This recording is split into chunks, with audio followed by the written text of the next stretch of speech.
How to Make Money Out of Thin Air by Brian Sher is a 2002 book about making a business that you can eventually sell.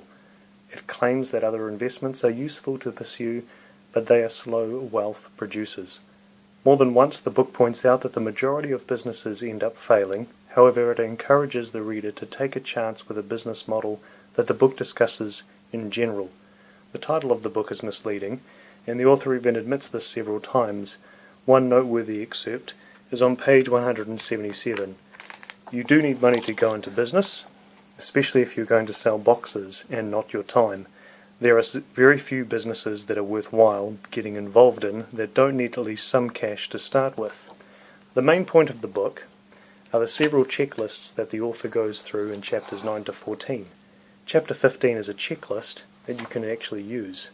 These checklists cover the attributes of several business leaders and successful businesses. While reading these checklists, I felt that they could have been heavily condensed. However, at times the author had good reason to tease out the details.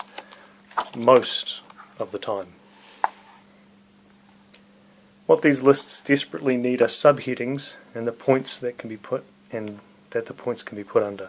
In chapter 13 there is a short list about how to deal with employees. This could be put under a subheading of employee relations. Some points are so similar I believe they could have been put under the same check mark.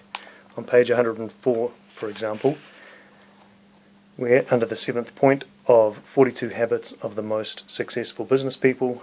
This covers the need to have PCD, which stands for passion, commitment and discipline. Then on page 132 we have a 27th point, be smart and a dream believer. And the author goes into the fact that you will need to commit to fulfill your dream.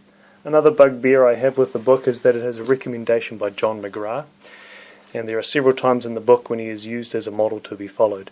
This seems suspicious to me. The remaining information in this book can be found in many other books like The 7 Habits of Highly Effective People by Stephen Covey and How to Win Friends and Influence People by Dale Carnegie, and those books also go into more detail with more examples. In conclusion, How to Make Money Out of Thin Air by Brian Sher is a decent book that carries a lot of short but useful information. It deserves an edit and needs to be fleshed out in most areas. It doesn't go into a lot of detail of how to set up a business, and this means the information is applicable in many countries. You will have to read wider and read books that are specific to your market. This is just another quickly written business book. I'm afraid this time you won't be making money out of thin air.